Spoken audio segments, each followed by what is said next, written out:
Good morning, wonderful people. My name is Elliott, and this is Atlanta Sex Therapy Live, and we come to you guys live most Friday mornings at 9:30. And I think it's just going to be me today. So the clinicians are out. I think half are out on an early spring break or working or visiting family, and the other half is seeing clients. So it's just you and I today. And so I am so excited to just be here and talk to you about just some things that's been coming top of mind for me. I think I haven't shared with you guys, but I'm starting a new venture called the Maritapreneurs Weekend Intensive, which is essentially, I'm going to call it a marriage retreat on steroids, but it's particularly specifically for married couples who are entrepreneurs in some way, shape, form, or fashion. So they could both be running a business together. One could be running a business and working a full-time job. They could both have full-time jobs with a business on the side that's hopefully growing. And or one could have the business, the other person could work in it. So however there's a flavor of entrepreneurship in a marital relationship, that's who I'm going to cater to in this new venture. So I'm excited about that. I had the first Maritapreneurs podcast recording yesterday. And so that made me feel really good. And what I realized in that recording, I think was two different things. One, I think first I realized that this is a conversation that we can keep having. Like there's so many facets and details to how do you be married and run a business at the same time.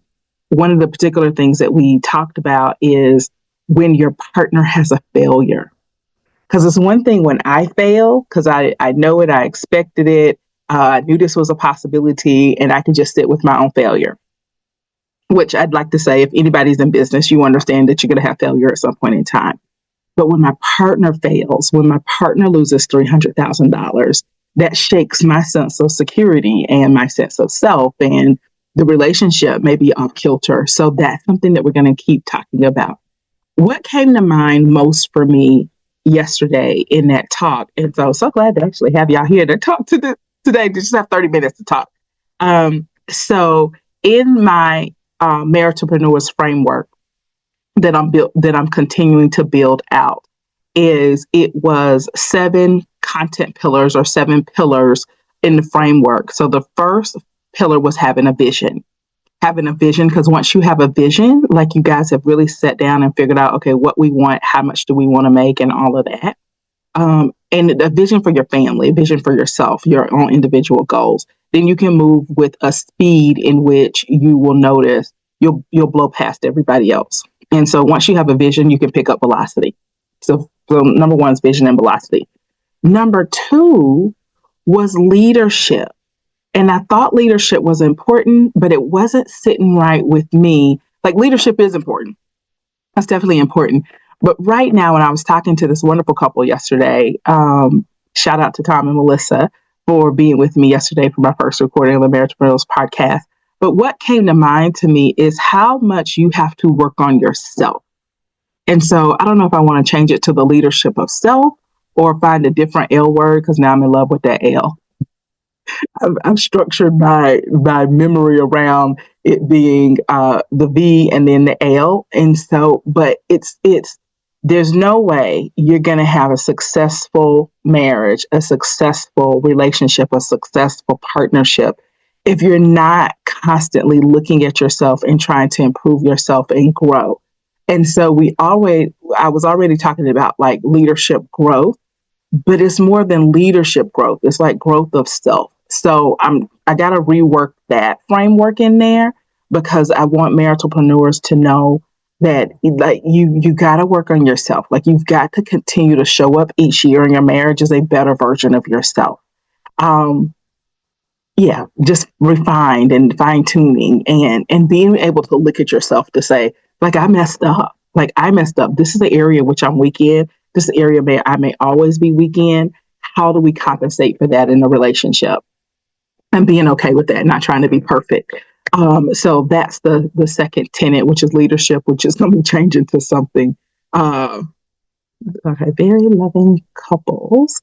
All right, the third tenet is communication, which is a no-brainer for entrepreneurs that they have to communicate. I think what entrepreneurs find in a marriage is they have to communicate probably, I'm going to say all couples have to communicate, but especially when they have a lot of moving pieces. But when you have a lot of moving pieces in a business, then I'm going to say you probably need to communicate 5 times more than a regular couple. And so we want couples to build a ritual around communication. So is it that we want every morning we have a touch base, a stand up, a standing meeting, roundhouse, whatever you want to call it, because corporate America has called it different things for years. But I think couples have to have one either every morning or every evening. Like, what are we doing today? What are we doing tomorrow? Which way are you going? So I think that's meeting type number one. And then I think there needs to be a meeting type number two, which is what does our calendar look like? What do we have going on so that it's coordinated and that we're all moving? Because we got the business stuff, we got the family stuff, and we got our individual things. And so there needs to be at least once a week some type of calendar meeting, regrouping. I think there should be a once a quarter quarterly, which is a half day, where we look at, okay, what do we want to get done the next quarter? What are our goals? Are we online for our goals? What are the setbacks? What are the things that we have to put in place? And some couples, depending on where you are, you may need to do that monthly. A monthly check-in. And I also think that there should be a specific marriage check-in and a business check-in. Like those may need to be two different conversations. I think some couples may be able to have them together, but I would like for couples to have like these areas where the marriage is just the marriage and we just can talk about the marriage and work on the marriage. And then we're working on the business, we're working on the business. But I understand with so many couples is so intertwined. Let's say if you have a marriage ministry, if you have a business that centers around you guys, the coupleship, which I know a lot of entrepreneurs do that, then it's part of the story, like us, our family and everything, then that may be a little bit harder. And so kind of figuring out where those lines and boundaries are. So that would be communication would be tenet number 3. Tenet number 4 is delegation and running. Hold on, Amanda's actually coming in. So, all right. And what I want couples to have is, hey, Amanda. Hey, Natalie. Okay, let me update you. I'm just talking here, and I'm really talking about because my Maritapreneurs framework, and so I was just kind of giving information on that. And so I was saying that the first thing in the framework number 1 was I wanted couples to have a vision. I want a shared vision. And because I believe once you have a shared vision, you can move with more velocity. You can move faster through life when you have that shared vision and we know where we're going. Number 2, I was saying was leadership, but I'm really noticing that I want to change leadership framework or the leadership kind of tenet to talk much more about self-work, the amount of self-work you have to do to be in a marriage, especially when you're an entrepreneur. And like really being able to say, these are the things that I'm bad at and be okay with that. But these are the things that I'm great at. And how are we going to compensate in what I'm bad for in the relationship? So I'm trying to think of an L word because I really like the word leadership. It's one of those words that's just like everything should be about leadership and great leadership. And let's have leadership. And the more I'm thinking about it is leadership is important, definitely. And I'm going to have to figure out maybe where to put that as a subtitle and a subtopic and something else. But it's so much important to do the person of the self-work, to like really be improving as a person in your marriage. Because I think we all will say, unfortunately, we've been in relationships. I love it. I love it. It's so funny to me when people are in relationships and they're looking at your partner like, I really wish you knew who I was. I really wish you knew me. Because who you keep getting is not the me I want to be or the me I see myself being. And it is so funny. And I will say, if anybody's dating and they notice that they feel like their partner, they're not showing up as who they want to be in partnership with their partner, I'm going to say, I think I want you to look at that relationship. I want you to find a relationship where you can be yourself, where you naturally show up as yourself. And so, and we all have a little gray area, right? Where we're ourselves, but You could not see that. That'd be great. But if you find yourself in a relationship and you're saying to your partner, like, man, I wish you could get to know the real me, I'm gonna say take a step back and look at that relationship and see really why you want to be in this relationship when you can't show up as yourself. Yeah. And so the only thing I would push back about, like with that, Natalie, would be some of our clients or some folks who have come into a relationship really early before they really know each other, like know themselves. You know, I have a client that I met recently, and they've been together since they were 13 and 14. Ooh. And they're now like right around 30. They've been married almost 10 years. They've got a couple kids. They're actually entrepreneurs also. So maybe I'll talk with them about, the work you're doing. But yes, I hear you. Like the only thing I would push back is like a lot of our folks who have been partnered since they were adolescents, like they don't know each other's yet, but I think that's part of that growth. I think you've said to me before, like we're in a lot of different relationships over the course of our relationship. Like, our relationship 20 years ago, 10 years ago, 5 years ago is not the same as today. But I wholeheartedly agree with what you said. Like if you don't know how to show your true self to your partner, then what are you doing? Like if they don't know you, right? It's such a thing.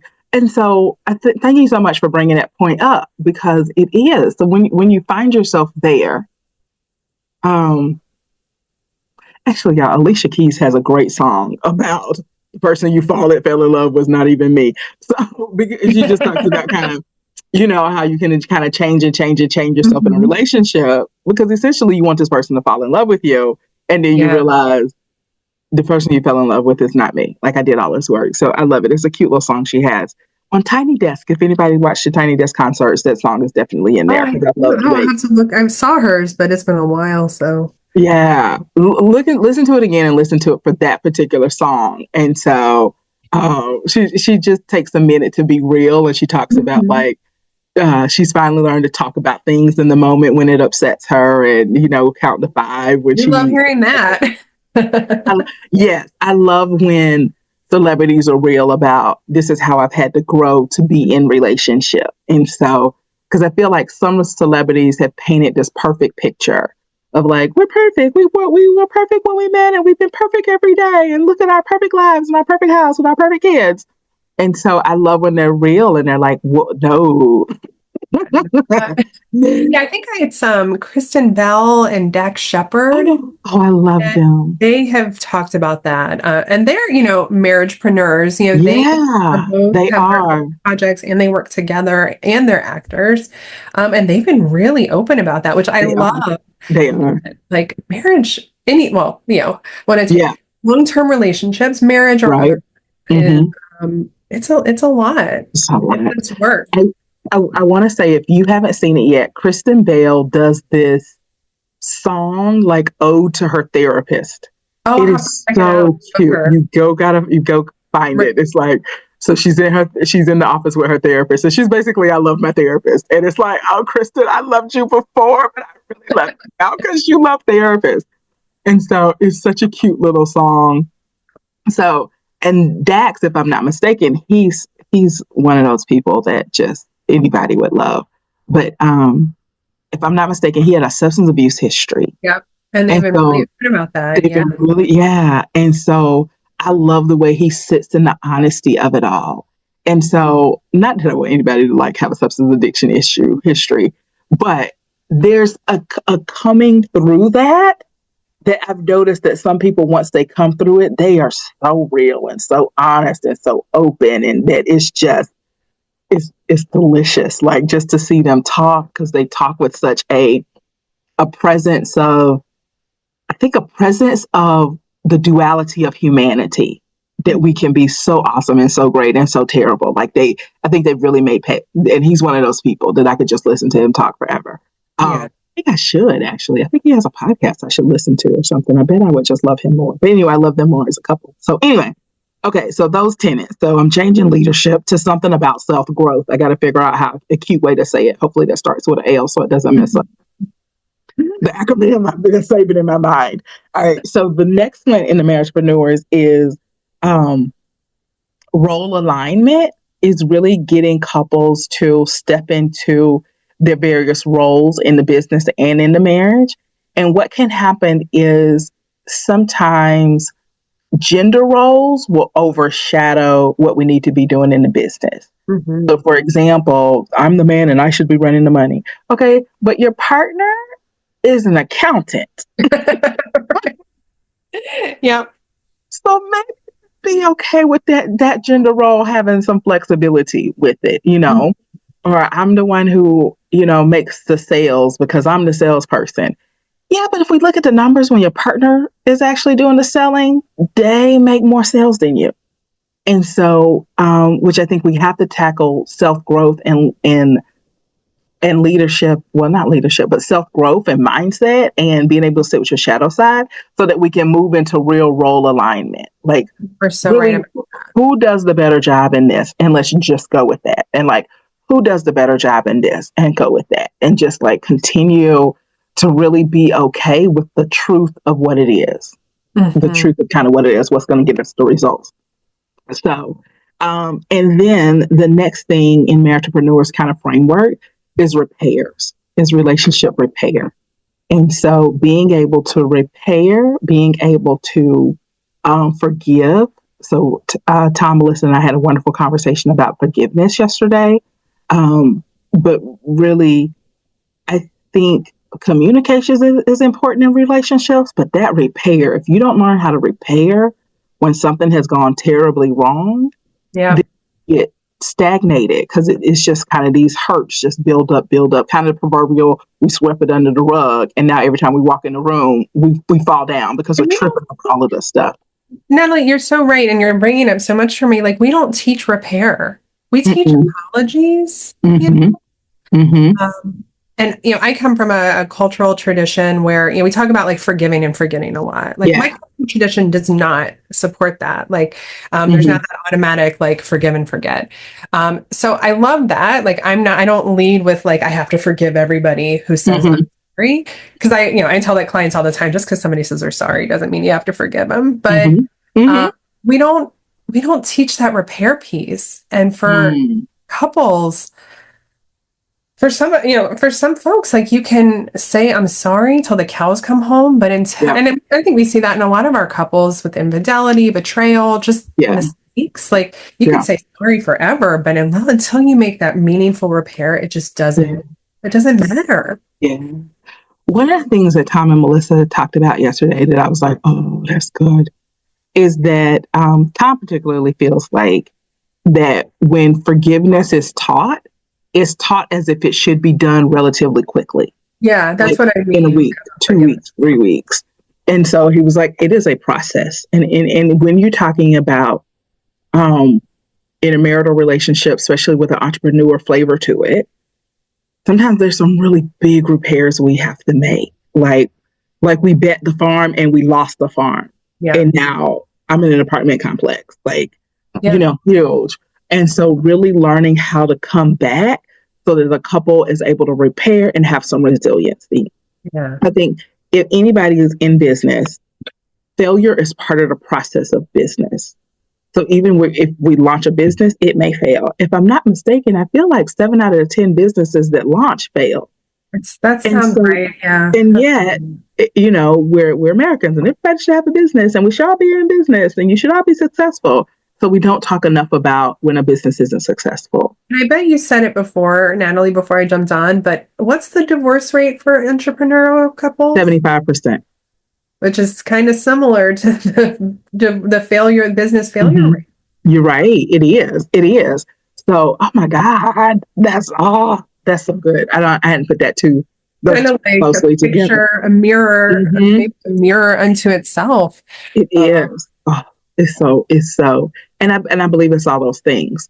So we talk about repairs and resiliency and how couples can build that and what that's about. And a lot of it is just sitting with yourself, sitting with yourself and sitting in being able to say, hey, I feel completely vulnerable here. I still love you. I still support you, but I'm really pissed at you right now because you have us living in this situation. And I thought I'd never be in this situation. And so, and how to sit with that. And I think a huge one is how to sit with is trust. Mm. Because now I don't trust you anymore. I don't trust you anymore. You took a gamble, it didn't pay off.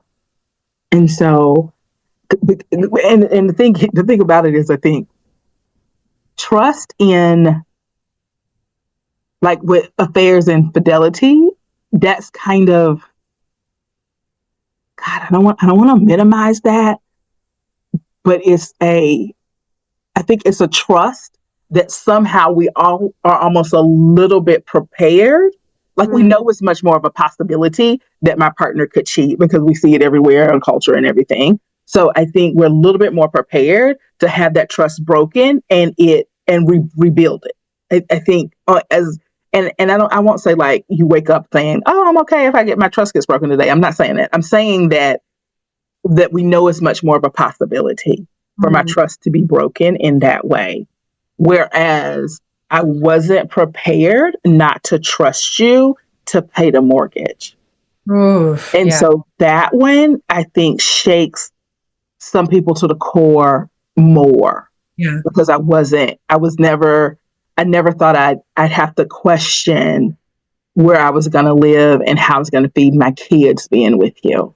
Or that and so I think that sometimes, I don't want to say a bigger trust, like I don't want to minimize the other ones, but I would say It's a, it you know, hits more fundamentally. I can't get the like when you words. were saying that, like I got chills. I'm not gonna lie. Like just Right? thinking about, it's one thing to have infidelity happen and to repair.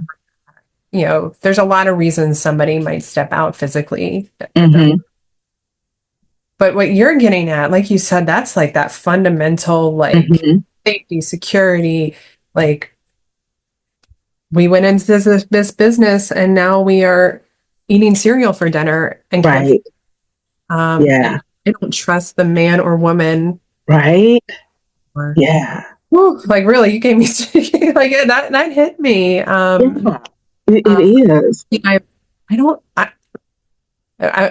I don't know that I've sat with that. Like, But yeah. thinking about it as a human, as a Mm-hmm. woman, as a partner, Mm-hmm. even as a therapist. And, oh, Mm-hmm. I guess I'm Mm-hmm. showing off my youth, but like that Right. as a therapist. But yeah. Yeah. That's huge. So, okay. So I feel like that's tenet number 5. Number 6 is intentional intimacy. Intentional intimacy, which this really is a wonderful conversation coming off of this. But now I can't trust you to pay the mortgage because you spent it all on the business and you didn't save. And if I can't trust you for my basic needs, how am I going to have sex with you? How am I going to be intimate with you? And so really talking to couples about being able to have marital disagreements and still be intimate, to have business disagreements and still be intimate, and really talk about like, how are we going to do that as a couple? You know, how I do love I still, how can I sit in the duality of, I'm mad as hell at you right now because we didn't agree to that thing that you did and you did it without having a conversation with me. And I still need to love you. I still need to be, and really also helping couples to create language around, who do you need me to be right now? Do you need me to be your business partner? Do you need me to be your spouse? I Okay. think that's a valuable conversation for every couple, Natalie, but especially people in business together. Yeah. Because I'm thinking, I was talking with a client actually this morning about he and his spouse have like really different professions, Mm-hmm. and it's hard for them to relate. But then on the Mm-hmm. flip side, relate professionally. On the flip Yeah. side, all like doing just it's like I'm mixing up words, No, no, it but like is. how we, go ahead. You can probably sum it I'll up. say when opposites do seem to attract, you Yeah. know, and so usually you'll have the very analytical person who's very black and white in their thinking and how they operate, who always seems to marry the airy fairy light person who is feelings and emotions and they have a Right. career built around feelings and emotions and service and all of these things. And so sometimes it is very hard for them to relate because Yeah. yeah, the analytical You person is like, what's the point? What's the add point? in What's the point? business, and it's like, do you want me to be manager right now? Mm-hmm. Do you want me to be daddy in the bedroom right now? Mm-hmm. Like, Right? who am I Yeah. showing up as? And for, the average couple, leaving the house, going to the office and coming back at 5 might not be having Right? don't, there is Yeah. that, who do we show up to our partner, but then that added Yeah. layer of, all right, like I cut your check. Right? I cut your check, I Yeah. manage Yeah. money, but like I don't want to have that role in the bedroom or just across the Yeah. kitchen table. Like I just want to be your spouse. Okay, real quick. Do you have a 10 o'clock? Because it's I have 10 a o'clock. 10:15. I have a 10:15. Okay. Give me 5 more minutes and I'm gonna let you off. And that's the particular part. Figuring out what needs to happen. So there's a show called Billions. I think it's called Billions. Okay. Yeah. I didn't watch the whole series, so please forgive me if I'm quoting things incorrectly. But I did watch the first episode, and the wife and the husband engage in some she's a dominatrix, and they engage in some dominance and submission play, BDSM, which some people may call it. And he's being tied up. It is so funny. She was like, and we do this so that you won't get distracted during sex. And so, so as a therapist, I'm like, yes. Because as a sex therapist, I'm like, yes, because it's like y'all have figured out what you need to do, intentionally do in your intimate life to be intimate with each other, because your career is so overpowering in your life. And I love that. And I think couples, especially entrepreneurs, need to have that conversation. What needs to happen in our intimate life so that we can really step away from our business roles and be intimate with each other? And I think it may need to be 3 conversations. What needs to happen in our marriage, in our day-to-day life, so that we can really step away and be like intimate partners? What needs to happen in the business, in our business life, so that we can step away and be intimate partners when we need to be intimate partners? So what does that mean? And in that particular case, for them, they needed it to be role play. They needed to be role play. I need not to be myself to be with you intimately. And I think some entrepreneurial couples will need to get that extreme, because if I'm just seeing you as a sales guy who didn't get that big sale, and now I'm not sure how we're going to pay the kids' school tuition anymore, then that's probably not the guy that I want to show up in the bedroom, because I need that guy to be the masculine provider, and you're not providing. So what needs to happen or transition for that? So I just love having that conversation. And I want to make sure entrepreneurial couples are having that conversation, not just accepting that it's going to happen or accepting that it doesn't happen. Well, I know if they're pissed at me because I didn't make a sale in the business, then I know I'm not going to have sex for 4 weeks. Like I don't want that to be, because that takes a toll on it. So, all right. And then the last one is just the last tenet of the framework is just creating systems around whatever you need to create systems around. And so if it's a system on how we pick up the kids, is it a system on how we consistently talk to each other? Is it a system around how we handle business conflicts, when we handle business conflicts? And so it may be our system is we never talk about business stuff at the kitchen table. That's left for family time and dinner and checking in on the kids' days. And so whatever these systems need to be, sitting down and saying, okay, what do we need the system for? And I'm going to say, if anything is feeling chaotic in your life or not good, then you probably need to add structure and a system to it. When I just was recently reminded of this when I was learning how to drive a stick. Mm-hmm. The person was like, the clutch fixes everything. Like if you scared, the clutch fixes everything.